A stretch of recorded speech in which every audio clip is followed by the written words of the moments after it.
Welcome to Upstream, where we make your worldview bigger and older by taking hard questions to the headsprings of Christian wisdom. I'm Shane Morris. C.S. Lewis called it chronological snobbery, the grand idea that people who live in the present are more intelligent and enlightened and knowledgeable than people who lived in centuries past, simply because we live in the present and they lived in the past.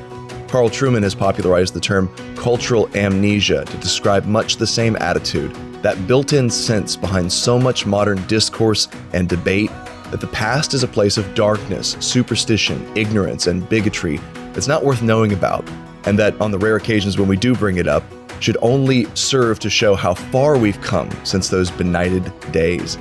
That's quite a bit different than the attitude I like to cultivate on this podcast. At the beginning of every episode of Upstream, I promise to make your worldview bigger and older. Today I want to zero in on that second theme of making your worldview older. What does it mean for our beliefs to be grounded in history?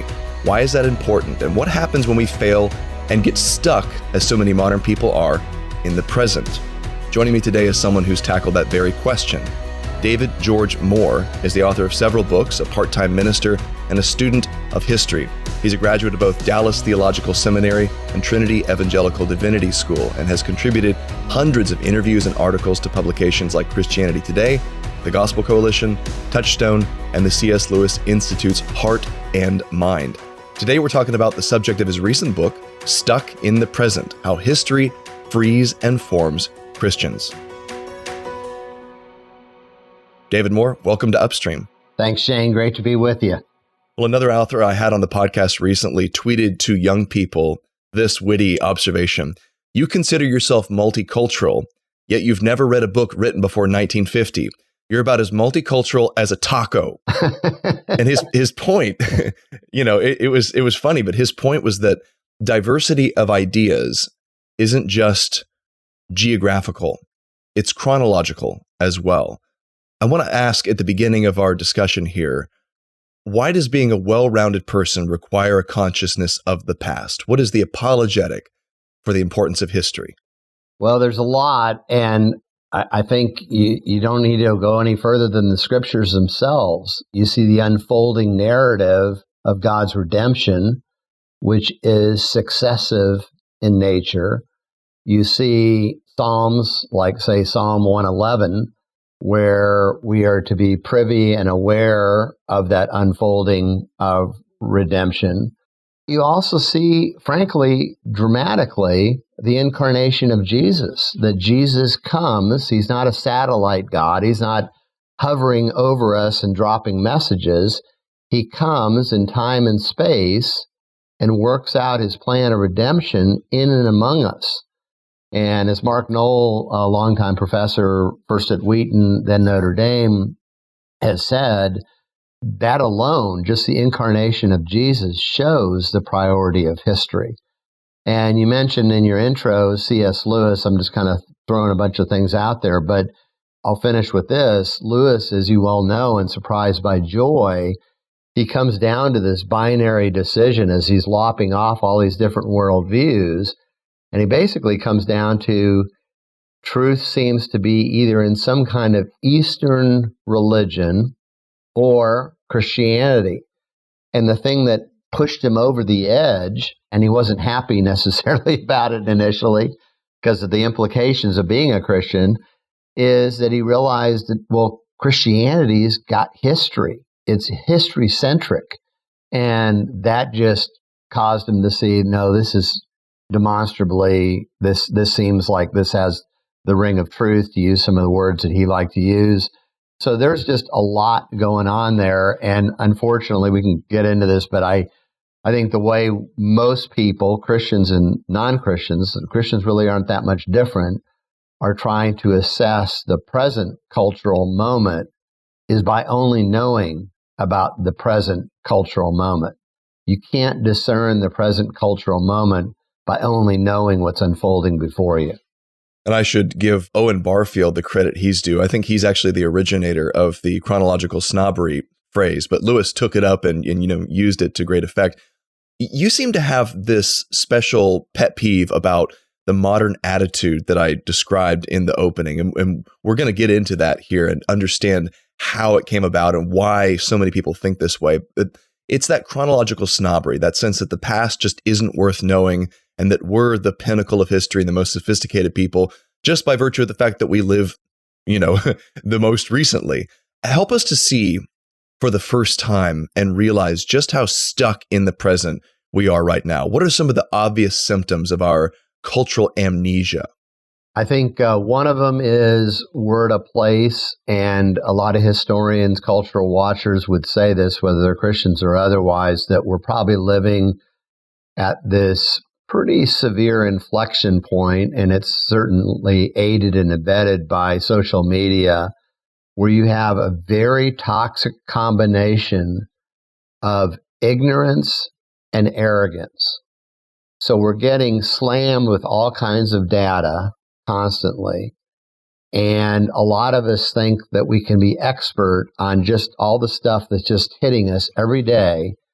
And the main way that most people are assessing the credibility of that data is in their own echo chambers with their own friends who, share pretty much the similar view, and the reference points are also very shrunken, meaning they're also evaluating the present by the present.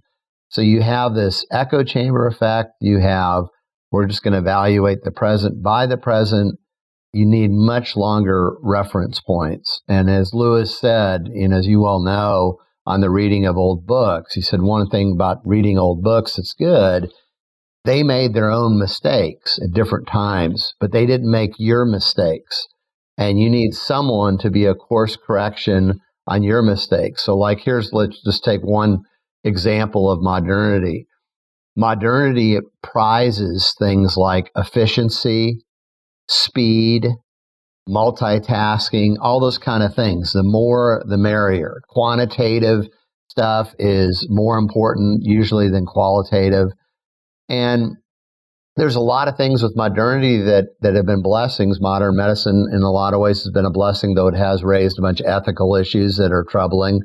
But one thing is that, okay, we look at even, like I was reading years ago a book on the Middle Ages, and the first page of that book said this: if you were a regular person during this period of time, and I think it was about the 1300s, if you had a decent bottle of wine and a decent loaf of bread, you with your family gave deep and long praise to God for supplying your needs. Well, now we have an abundance of stuff, and we tend to blow through our prayers, blow through our meals. It's like that was a rebuke to me about going, well, are these speedy, fast food-ish kind of meals, is that really where life is at? And so the more reference points, it gives you the more ability to assess. And most people don't have those. I feel like one of the major sources of our illusion of superiority in the present is the presence of those ubiquitous portals to the internet that we carry around in our pockets. And so last week's conversation I had with Samuel James was about how social media over the last 25 or so years has radically altered the way Christians talk to each other and about each other. And I think it's altered the way that all of us think about our own knowledge and limitations as well. So there was a time when you had this very tangible ritual you had to undergo when you didn't know something. If you were talking with your spouse or a friend and the conversation reached a juncture where you said, I don't know exactly what the geopolitical history of Yugoslavia is, which is to pick a country that doesn't exist anymore. And you sort of argued about it, or pick whatever it is your topic could be. You could not just pull out a device and immediately find the answer to that.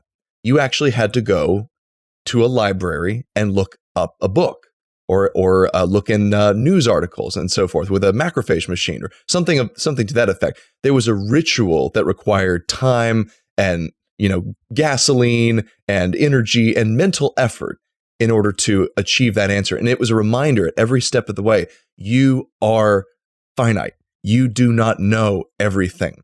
you are a creature of very little brain, to paraphrase Winnie the Pooh, and we can distinguish between knowledge or innate ability and intellectual ability as you do. But the point is that we knew that.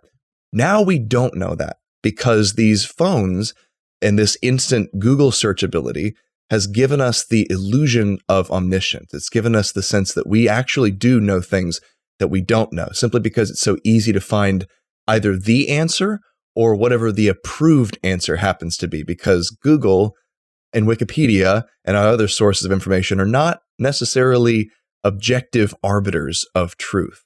Talk a little bit more about that, because I think we're underestimating the degree to which we're deceiving ourselves. You're right, for sure. And it's a deep problem, and it's a problem I think a lot of people are blind to.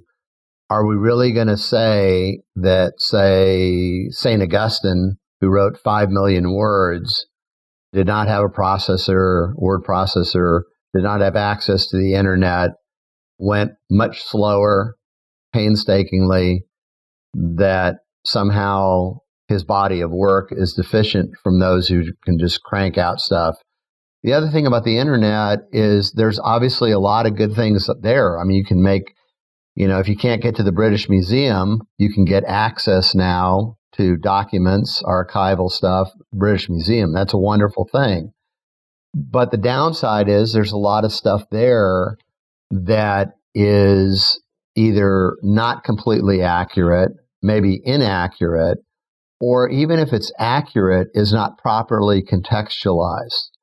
Here's an example, I think, of the problem really maybe writ large, is that we're getting deluged with all this information.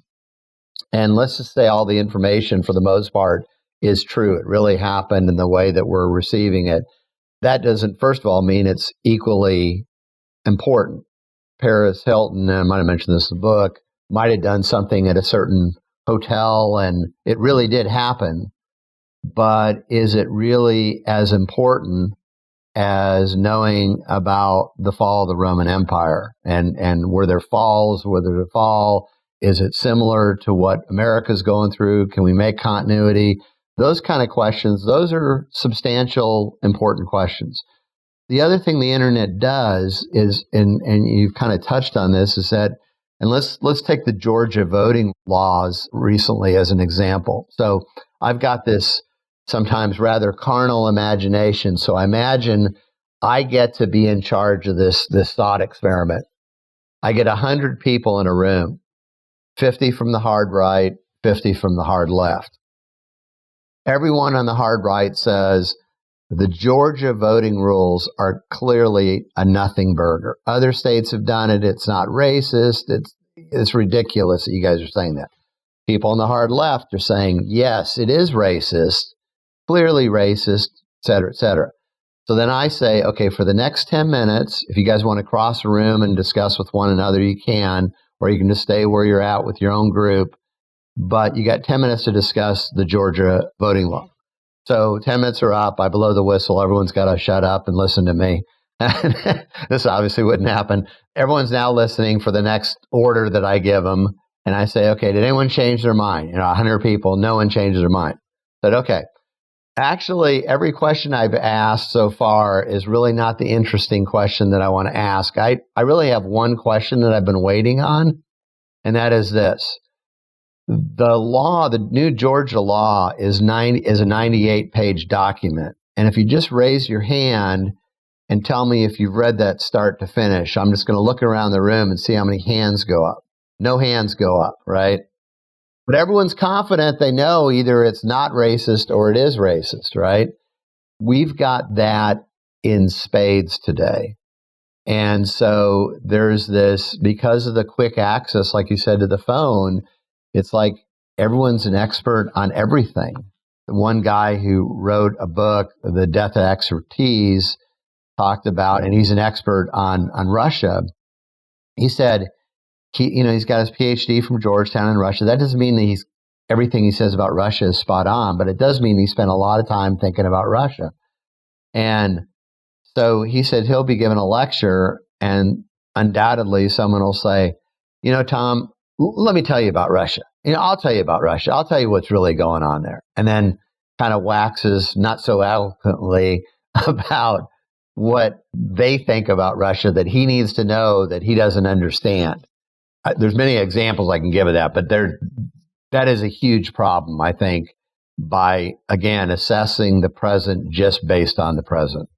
This is the kind of Dunning-Kruger effect that you point to in the book, that the worst kind of ignorance is ignorance of your ignorance, that you are simply not aware of the fact of how little you know. Or as Patrick Starr put it in SpongeBob SquarePants at one point, dumb people are always blissfully aware of how dumb they really are. That's a really important and troubling observation, that the worst types of ignorance are the ones we're not aware of. And this is why the call that you make to be aware of the past and not to be stuck in the present is really a call to intellectual integrity and good habits writ large.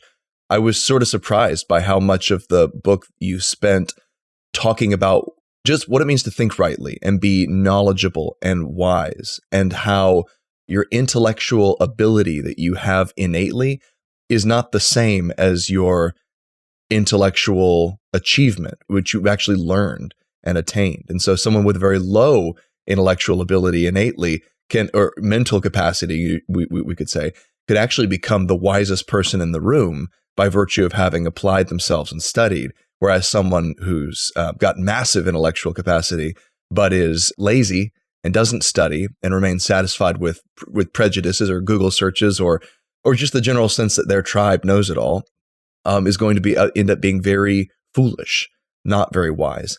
If you could just kind of sketch out the way that history itself, studying history, hones our intellectual capabilities, why it's so important to just become a good learner, and how history is the great studio in which to do that. Well, I think first of all, and I don't know if you've had Tracy McKenzie on your show, I'd highly recommend an interview with We the Fallen People. Terrific book. He's at Wheaton. He was at the University of Washington, an endowed chair. But one thing Tracy says, is all responsible historians say, is that if you're really genuinely wanting to learn anything, and certainly this is true about the past, you go in with your hands open and your mind open. Obviously, you keep your discernment about you and think through things, but you don't go in there to ransack talking points that fit with your preconceived notions about life. You go saying, I want to understand, as people have said, the strangeness of the past, and I want to understand the past on its own merits, the best that I can. I think it's common for Christians to find certain things that, align with their more cheery view of what they want the Christian faith to be. Another book that I read recently, maybe you've had him as well, he'd be a terrific guest. I'll give you a couple guests here. John Dixon, Bullies and Saints. His book is terrific as far as showing the good, the bad, and the ugly from our past. So I think, first of all, to learn from history well, you have to have the right posture before you even go into it. It's kind of like studying anything, whether it's the Bible or whatever. I constantly, before I am encouraging people when I'm doing these Bible study, quote, methods classes, so I don't like to call it method, but a way of reading the scriptures responsibly, I start by saying, before we even get there, and I even teach you some things that I think are going to be helpful, what I want to know is, let's talk a bit about what you're expecting from the study of the Bible. Like, what are your preconceived notions about what's going to happen? What do you think? How do you think you're going to be a better person? What do you think is going to change in your walk with the Lord if you become a more serious student of the Scriptures?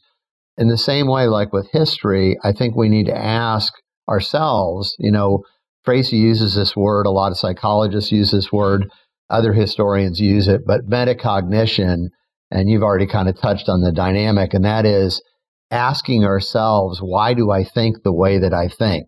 Like, for example, like when someone, say we're in a conversation with someone and they ask a question about whatever it is, and we find ourselves getting defensive, and we find that when people ask in those areas certain questions, we tend to get defensive. Well, a person that's applying metacognition is asking themselves, why do I get defensive when those kind of questions are asked? Like, what's going on there? Why am I insecure? What's the dynamic there? So, like with history, I think first we need to ask the questions of ourselves, like, how do I responsibly engage the past on its own merits, the strangeness of the past, realize that there's going to be a lot of things going on at whatever period we're looking at. I'm very interested in early 19th century America for a whole bunch of reasons.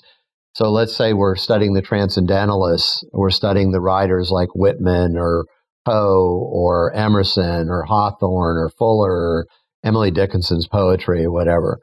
There's ways to do that more responsibly by saying, okay, I think a lot of times as Christians, and maybe this is a better way of saying it, Shane, I feel like, let's say a Christian's reading Nietzsche. I'll take an extreme example of someone that's in our mind is wearing a black hat, though that's kind of problematic the way we even approach Nietzsche. I'm not saying he's a good guy or what he said was good, but it's a bit more complicated. And I've interviewed a former Wheaton professor on a book called Pious Nietzsche, talking about his background of German pietism, and you become a little bit more sympathetic to what he was saying. Anyway, so as we think about, okay, how do I engage this person or this period of time that's different than my own? And let's say we know just enough to know, they're not like a real friend of Christians. They're not a friend of evangelical Christians, or however we want to describe it. So we're kind of on the edge of our seat as we're studying in a defensive mode to just immediately correct them, rather than kind of sitting back and saying, well, I'm not really giving them a full hearing here. I'm kind of poised to pounce. I'm just ready to pounce on this person. That's not a great way to learn. And I'm not suggesting that we sit back on our haunches and just say, oh, whatever they say, I'm going to take it at, face value and go on. Obviously, again, discernment's necessary. But I think our posture of engaging the past has to be one of saying, if I'm really learning, as a lot of theorists have said, learning is painful. The ancient Greeks had a saying, mathane, pathane, to learn is to suffer. Why? Because if you're really learning something, you're probably having to unlearn something that you believed was true. And now the evidence is accumulated enough where you're going, that's just not true. I believed that for 20 years. Man, that's just kind of painful and embarrassing to admit, but I'm not going to grow if I don't admit that. Well, constantly learning is putting yourself in the position of course correction. So I think our posture toward how we learn, how we look at the past, any subject, frankly, we need to really ask those hard questions. Asking hard questions of yourself about the past often, it always comes up against this sense of unearned moral superiority that modern people have. And that's not to morally subjectivize the past or to suggest that there aren't, good guys and bad guys, so to speak, or that there aren't wicked practices and rightful reforms that took place. But I love to tell the story. I think it originated with Robert George at Princeton. One of my colleagues repeats it frequently. He would ask his class, how many of them, these are college students, how many of them would have been abolitionists before the Civil War?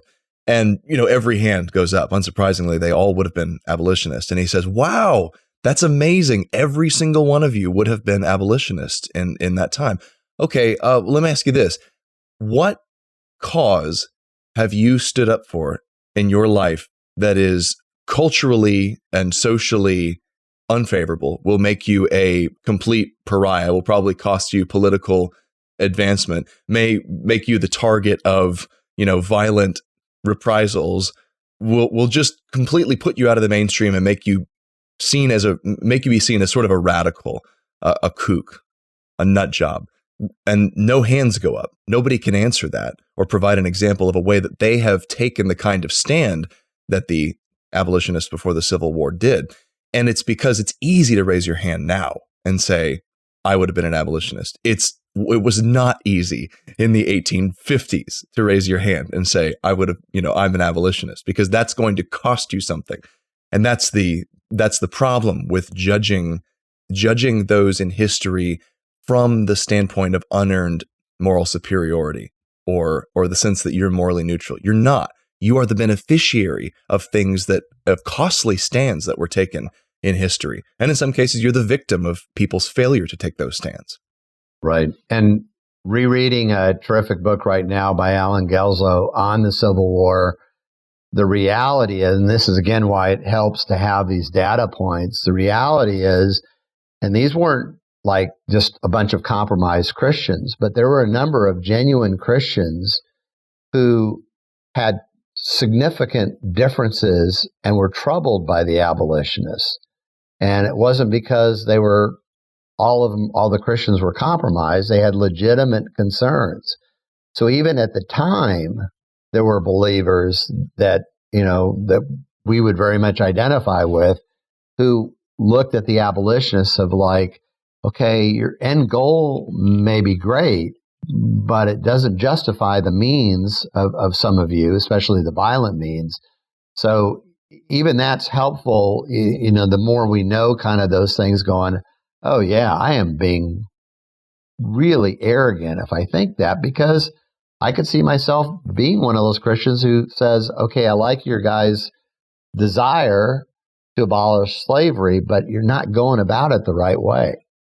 Yeah, there's an attitude spectrum toward American history in particular. And here we should really zoom in on this, because I think it's at the root of a lot of the cultural difference between the left and the right in this country. And so the left tends to typify this attitude that we opened with, that the chronological snobbery, the sense that we are always progressing upward and forward. The very word progressive implies that we're getting better and better.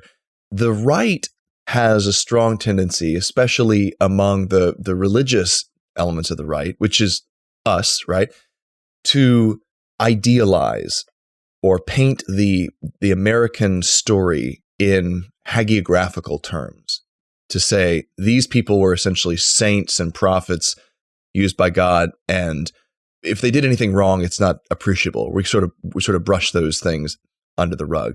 When someone tells us that, oh, well, many of the founders were essentially deists, they weren't evangelical Christians, certainly, or even Orthodox in any appreciable sense, we bristle at that and we say, well, no, I have these teachers that I've lined up to tell me that they were all evangelical Christians, and they quote mine the founding fathers and so forth, and paint this picture that I don't think credible historians would look at and say that's accurate. Talk about the opposite tendency to think you're in history, but you're actually telling a story that never really happened with history in order to support your own sense of continuity and legitimacy.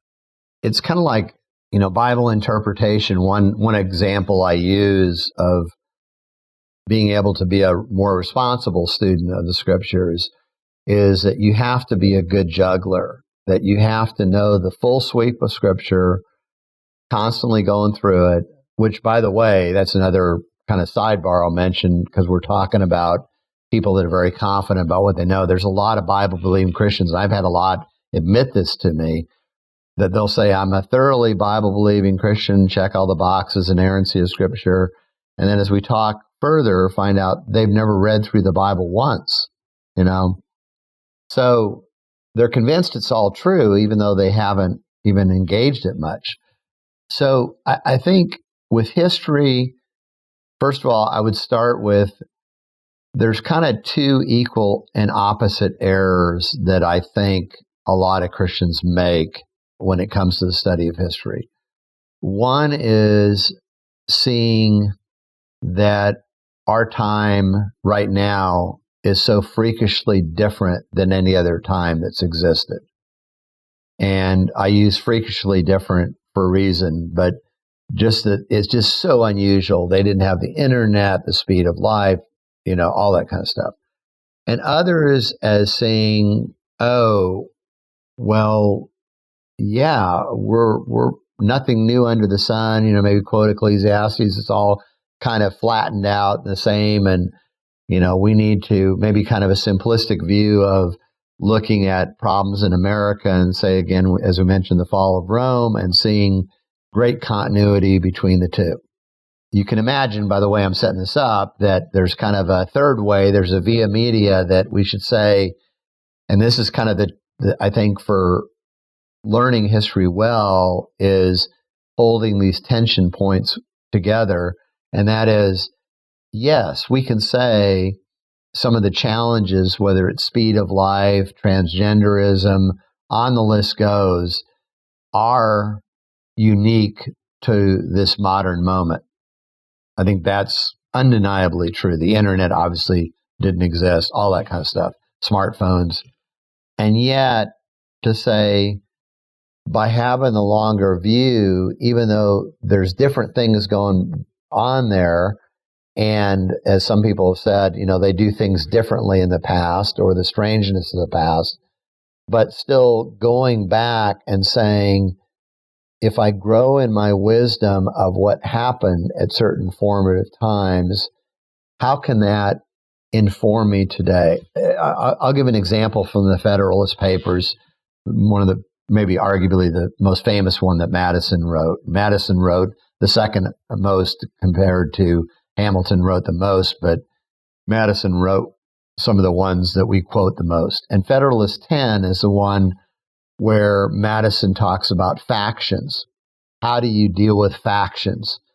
And, he says, well, there's kind of two big ways you can deal with factions. One would be the government can come in and quash them, which he said is a terrible way to deal with factions because we're a liberty-loving people and we don't want to do that. The other way is to allow factions to exist, and hopefully they'll all put a check on one another because the multiplication, there'll be more checks and balances.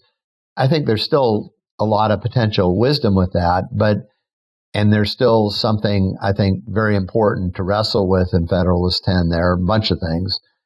But when the Capitol was stormed on January 6th, I remember in my mind going, I wonder what it'd be like to be, because I was watching it as kind of was unfolding on TV. And I thought, I wonder what it'd be like to be on the couch right now, sitting next to James Madison and talking about Federalist 10 as we're looking at the Capitol being stormed. And the questions I would want to ask him are, with obviously a great amount of deference and respect, is, well, the country is so much bigger, not only geographically than when you were president and were around, but also it's the population is just so much bigger, So is it possible that you were looking at something that it was realistic at the time to say, this about factions and how they would work and be checked, but it's not necessarily tenable in our own time? So that's one way, I think, of respecting the past, understanding the past on its own merits, using discernment, a whole bunch of things, and benefiting from the past and wrestling, because I caused myself, and I don't have any real definitive view on this, but it makes me wonder, is Federalist 10, and I've asked some historians about this, is Federalist 10 still a realistic way to address factions? Or would Madison possibly modify some of it based on the largeness geographically and population-wise of our country today? So that's helpful to kind of go into the past and, wrestle with those issues. I think there obviously has to be a respect for wanting to learn what possibly might be there and to consider how I might need correction again. But I think that's one possible way of kind of approaching how we tie the past with our present moment and grow in wisdom and knowledge and those kind of things, which, by the way, I would want to make a comment about wisdom knowledge, but we can get there maybe later. Yeah, I think we can. I do want to ask, in light of the moral difficulties presented in American history in particular. And we could do the same thing with Christianity. There was this pair of books actually that came out years ago called What's So Great About Christianity and then What's So Great About America. And they sort of made the case. I would look back and say there was a bit of whitewashing that took place there, but they made the case in a lot of ways that we have to be very careful not to fall for these modern narratives that look back at Christian history and just say, oh, it's all just a bunch of crusades and inquisitions and injustices. Or look back at American history and say, like the New York Times has so recently, oh, it's just, the nation is just founded on slavery and oppression. And there's essentially nothing, everything's contaminated, nothing is redeemable in it. And just to dismiss it on that basis. Given that side of the ditch, right? How we can fall into the dismissiveness toward history or the hagiography toward history, right? How do Christians approach the whole subject in a way that's different from the common cultural ways, the tribal ways of approaching it? What's distinctive about Christian historiography, if you want to put it that way? Sure. And hagiography, being a compound word, writing about the saints and glossing over the unseemly bad stuff and just elevating everything is great. One example that I use a lot in my teaching is that I'll say, okay, pick someone from the 20th century that you really respect, Margaret, and these are usually conservative groups. So Margaret Thatcher, Churchill, Reagan, Pope John Paul, those are typical people that are mentioned. And now tell me 3 or 4 things you really like about him. Boom, boom, boom, boom, boom. 3 or 4 things. Say, well, again, that's not really the question that I'm setting you up a little bit here. What I'm really interested in, tell me 3 or 4 things you think that they really screwed up on or things where they were deficient, and people struggle, And I think if you're responsible, let's just start with, as a Christian, I think we have great advantages here to both embrace, if we have a big view of sin and our own fallenness, then we realize, yes, people can do wonderful, amazing things, but they can also do wicked, horrible things. And those aren't necessarily 2 different people. That's the same person. And it doesn't mean Christians don't grow. It doesn't mean it's okay that Christians are hypocrites. None of that. It just means there's a complexity of factors. I mean, we tend to use the word whitewash. I mean, look at King David as an example. I mean, you're talking about, if you're just starting without even knowing that story, we just kind of blank slate and said, okay, we're going to call a man after God's own heart who's an adulterer, a murderer, and then covers it up. What do you think about that? What do you think about a religion that does that sort of thing? It's like, and again, there's some complexity of factors. I think with King David, one thing, again, I would say is significant is he never went after idols. He never chased after foreign gods. But still, there's some tension points there to wrestle with. I think when we go to the past, if we're honest with ourselves, if we see our own duplicity, we see our own checkered character, we see our own, at times, wow, I'm really glad I said this hard thing or I was courageous here, but I'm also embarrassed to think about other times where I recoiled and I was afraid and the fear of man was pushing me to do something that now I'm embarrassed that either I did or didn't do. So I think if we take that realistic, again, redemptive and realistic view of ourselves and of people in general to the past, then we look at people and frankly, you can see this, that's the resources we have as Christians. A lot of non-Christians, they obviously don't have that appreciation. So what they're doing, obviously, is pretty narrow as far as who stands the scrutiny of having a statue or who stands the scrutiny of being honored is the person that in their mind has been so vetted in so many. Well, there's going to literally, no pun intended, there's going to be no statues standing. There's going to be no one standing. Because as the vetting gets tighter and tighter, it's like no one's going to be there. It's going to be an empty room. So as a Christian, we can say, okay, if I have a hero of the past, there's been some good books. Andrew Roberts' biography, I know, does this on Churchill and others. It's not hagiography, even though he really honors and believes Churchill was a great man and a great leader.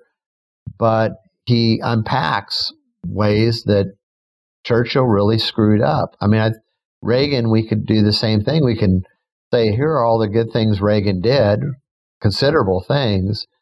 But we can say, well, maybe one of his great strengths in finding competent people and then just letting them kind of delegated authority, that maybe Iran-Contra could have been prevented because he just wasn't as aware as he should have been as the executive in chief, the chief executive of, like, that's what was going on. So I think having a realistic and, again, redemptive view of ourselves, of what God is doing with people, taking that to the past, and again saying, if we're looking for someone or an event that's just pristine, good luck, finding something. There's just not going to be there. So it's like, you can read St. Augustine, who's, I love his writings, and they've been very formative in my own life.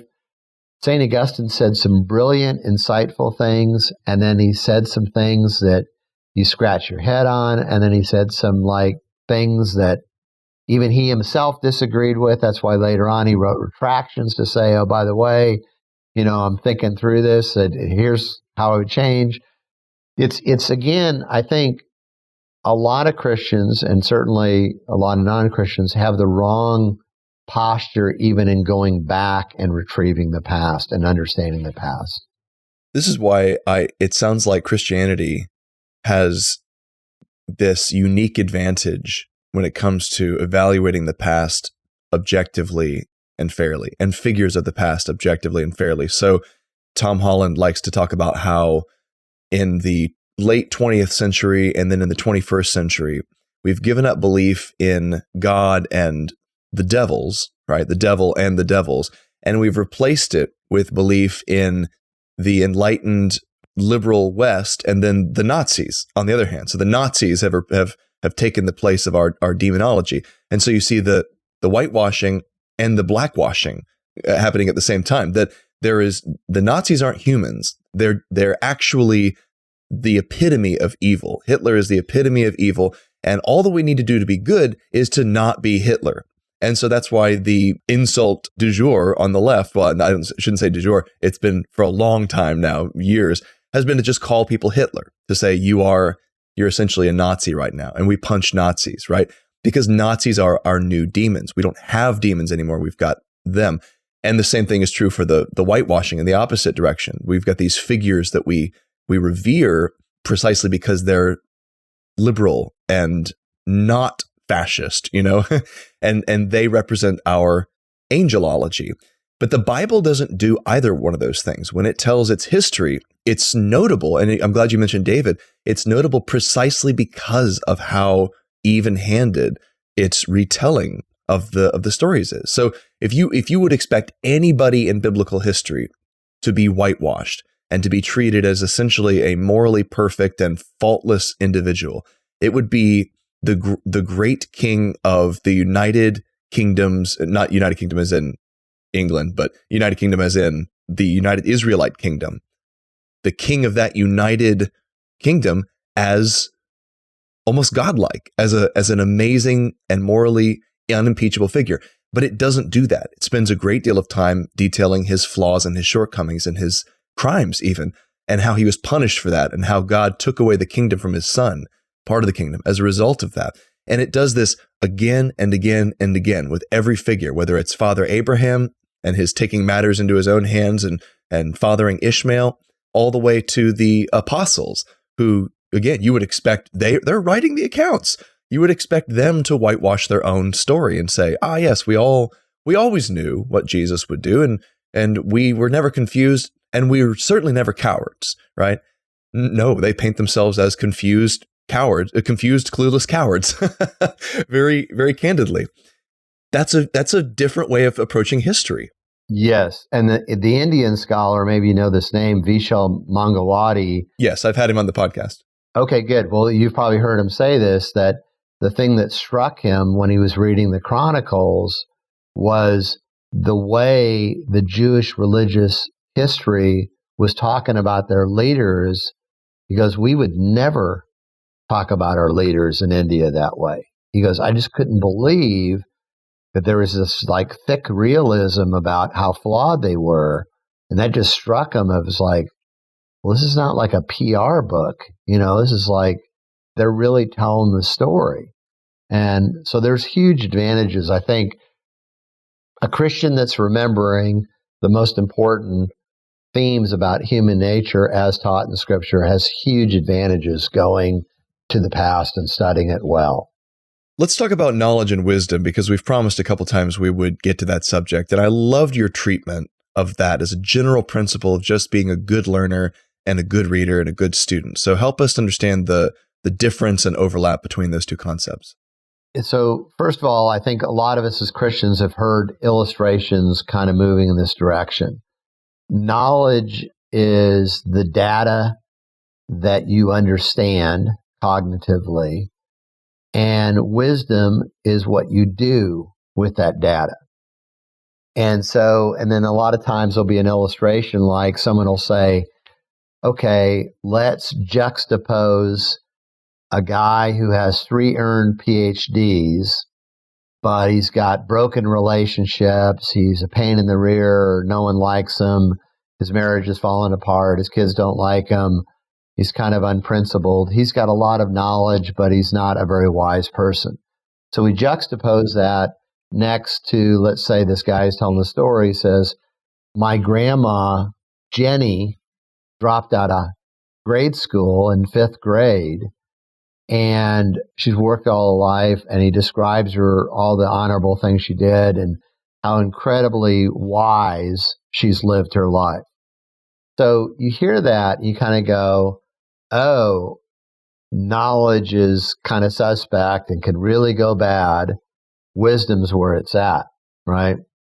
The problem is that both practically and biblically, if you look at the Proverbs, it talks about the increase in knowledge gives the capacity, not ensures it, but gives the capacity for greater wisdom. And we kind of know this intuitively.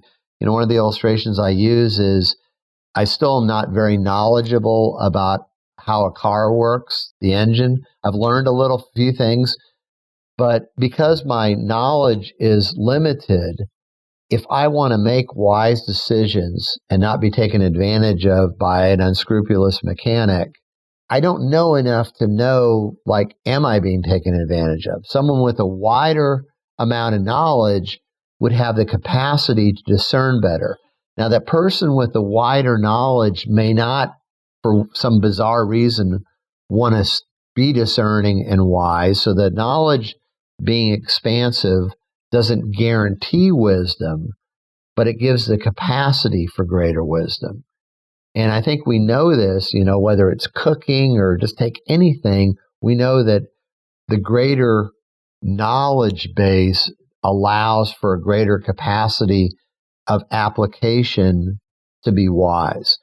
And so we've gotten into this false dichotomy among Christians of like, oh, I'm a head Christian, or I'm a heart Christian.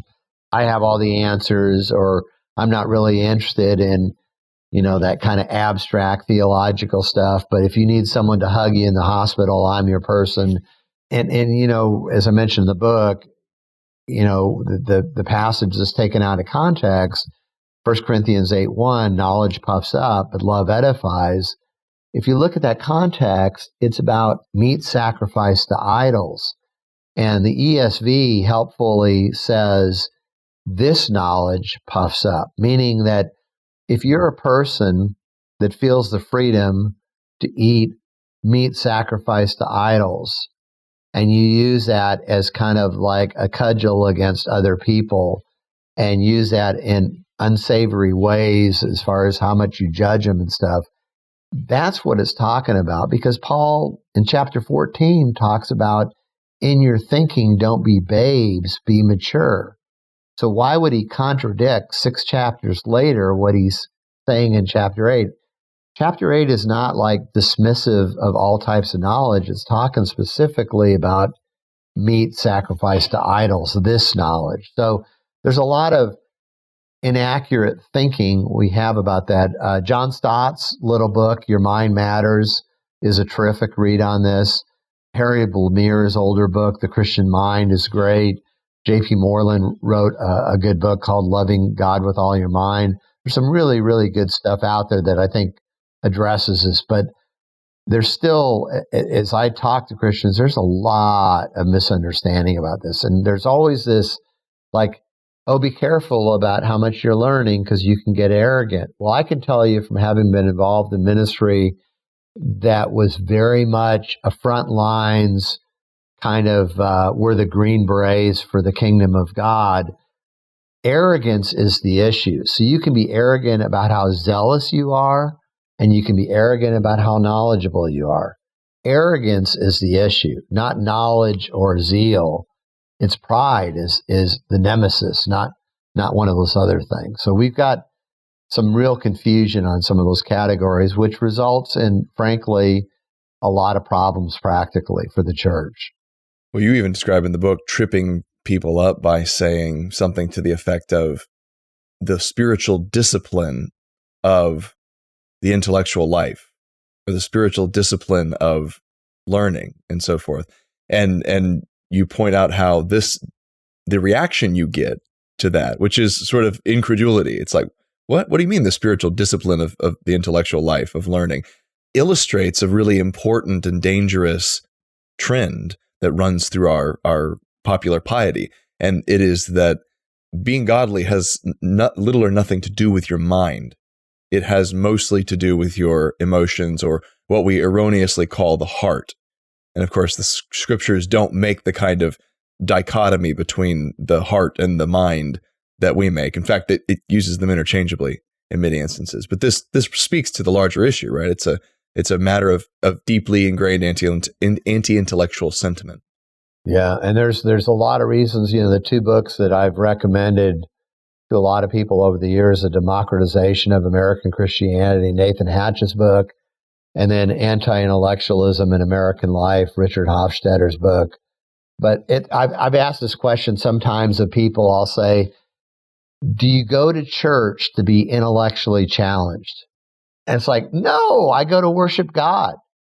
So the uncaused, self-existent God who doesn't have a beginning, doesn't have an end, he just exists, that doesn't blow your mind. And it's like, then you kind of catch yourself and go, oh yeah, I guess I should go expecting to be challenged, but we don't, because again, we focus on either the feelings or the doing. The church tells me what I should do or how I should feel. Well, there's an inevitability to theology. If you refuse to do theology, you'll just end up assuming bad theology. There's an inevitability to philosophy. You make this point near the end of the book that if you refuse to do philosophy, you're just going to become a slave to bad philosophy. And I think much the same is actually true with history, that if you refuse to do history, if you refuse to study it earnestly, then you won't simply be indifferent toward history. What you'll do is adopt a very bad, ignorant, and poorly informed history in your imagination. You will assume a history that actually isn't accurate. So I think the history that a lot of Christians assume is the one kind of illustrated by that cartoon. It's like, well, here's the whiteboard, and it's this crazy branching structure, and it's like, here's the church that Jesus Christ founded and that the apostles carried forward, and then here's 2 millennia, and then here's our church, first Christian church of whatever small town, and there's nothing in between that's meaningful. Well, that's a history. You're telling a story there that happens to be extremely inaccurate, but people get that in their heads and they assume it, even if it's not spoken. So history is inevitable. You will do it. Yeah, that's well said. I agree. I mean, very much. Yeah. So here, as we come to the end of our time here, I wanted to ask kind of a question about what it means to do history well and how we know when we're reading well-written history. So is it possible, I guess the first part of the question is it possible to be objective? Is that a futile thing to pursue as we study history? And then how do we recognize as we're reading a book, whether it's an original source or a biography or a historical survey, how do we know this person is being as close to objective as possible? They're being honest, they're telling the truth, and they're informing me, not misleading me. Right. A couple things. One, I would say, the objective, subjective kind of spectrum, I always want to kind of clarify a bit on that. And I'm sure that you would agree with this, that, we're not robots. We are subjects. We're people. And so we can't be robotically detached from anything and completely, sometimes people say, please be completely objective. Well, that's like, you want to be fair with the evidence. You want to be accurate. You want to be willing to be corrected, all that kind of stuff. I think the way to have confidence that what we're reading is good would be a combination of these things. One, don't allow, if you're reading, even Francis Schaeffer, and he admitted that he got into trouble on this, that when he was talking about Aquinas, he was relying on secondary sources. He wasn't an expert in Aquinas. He was going fast. I studied at L'Abri, so I have a lot of respect for that ministry and for Francis Schaeffer.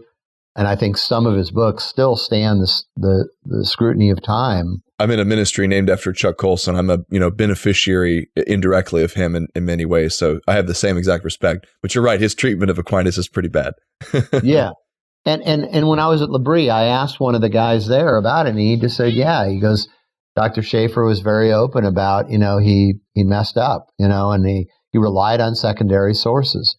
So, Lewis talks about this in his essay on the reading of old books, that not only are usually primary sources easier to understand, you get actually what they said, on its own merits. A lot of times you still have to figure out what are they saying. So I think knowing the primary sources, like, for example, when I'm reading and learning about early 19th century America, if I'm just reading about Emerson, but I'm not reading his essays, I'm not reading his diaries, I'm not reading his journals, I'm relying upon, and there's some really, really good biographies on Emerson that I would highly recommend, but I can't rely on them to say this is what he was saying, because as I've dug deeper into that, I've realized some of those guys are a lot more pro-Emerson than I am. I think Emerson had some real significant faults.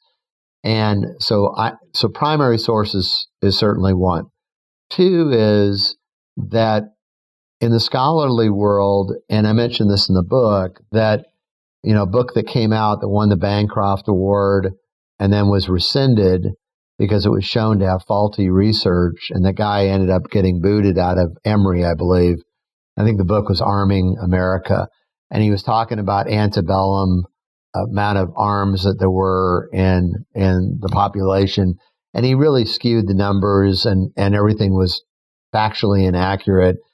Well, the scholarly guild exposed him and said that's not accurate, and he lost his position, and the Bancroft was taken away, etc. So it's good to know that responsible history is being done by a lot of really, really wonderful people that really are trying to get at the truth. And the collective body of that is a lot of checks and balances. Oxford Dictionary, American People, had an entry on John Winthrop about how many times he was married. And those marriages are because losing wives to sickness and stuff. And it was inaccurate by one. I mean, it's like you could say, oh, this is a picky thing. His life sounds like the Sadducees' gotcha question to Jesus. It's just like the wives kept dying. It's terrible. I know. Well, I wrote the editor, who's Paul Boyer, who's teaching at Wisconsin, really very well-known historian, secular guy, and said, this is inaccurate. Here's the data on Winthrop. And he responded really quickly and said, thanks so much. That we'll correct that in the next edition.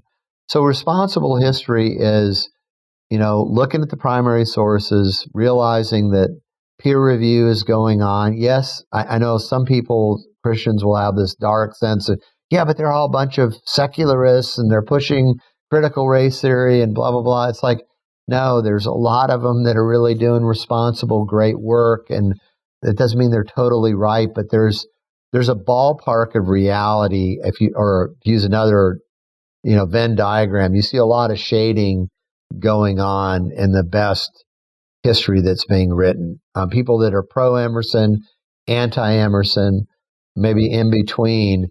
There's a lot about Emerson that people will agree on and say, yeah, this is kind of who he was and what he did. And that's, I think we can have great confidence in that.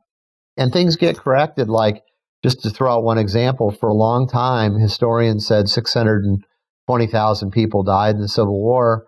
Now we have better numbers. It's probably more like 750,000. And I didn't see any historians take an issue with that because they wrote in their books 620 and were embarrassed to say, oh, yeah, I was wrong. They said, oh, yeah, that's right. The evidence shows that.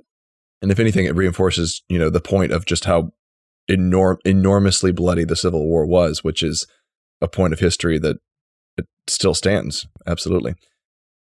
What's the next step for someone who feels stuck in the present? Is there a technique to just start to become good at this? Is there another book that they need to read? I know that On the Reading of Old Books is at the top of my recommended reading list. It's actually Lewis's introduction to Athanasius on the Incarnation, but it's a little essay about why you should read old books like Athanasius. What else would you kind of recommend people do?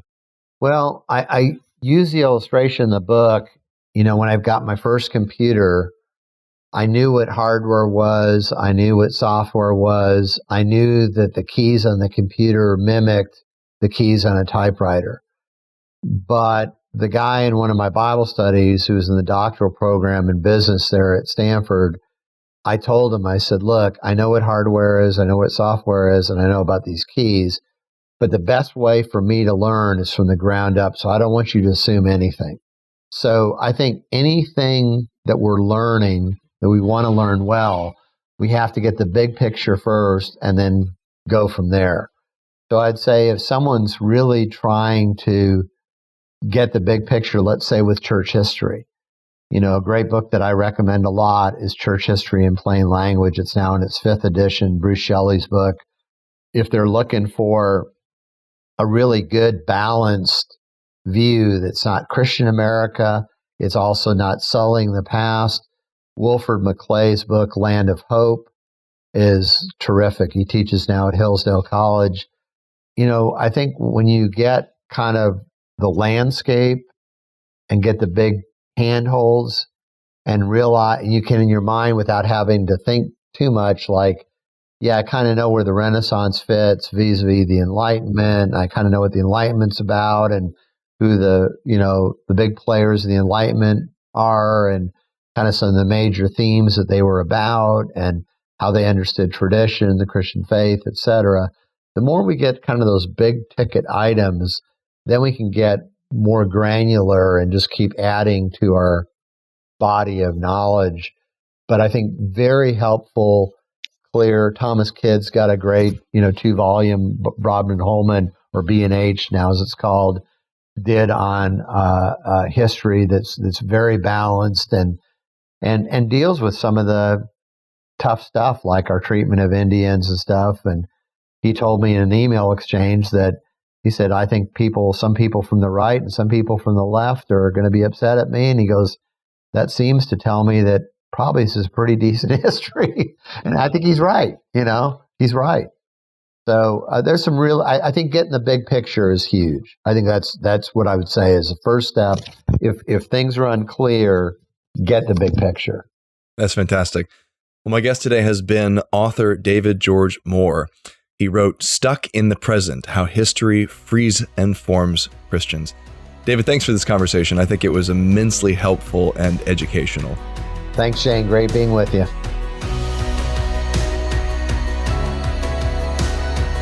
Upstream is a program of the Colson Center. When it comes to the hardest questions we ask, we have thousands of years of accumulated wisdom from which to draw, from a faith that is the explanation of all reality. So come upstream and learn to understand the world, the church, and the God who has placed you in them. Connect with us on social media or find more resources at upstream.colsoncenter.org.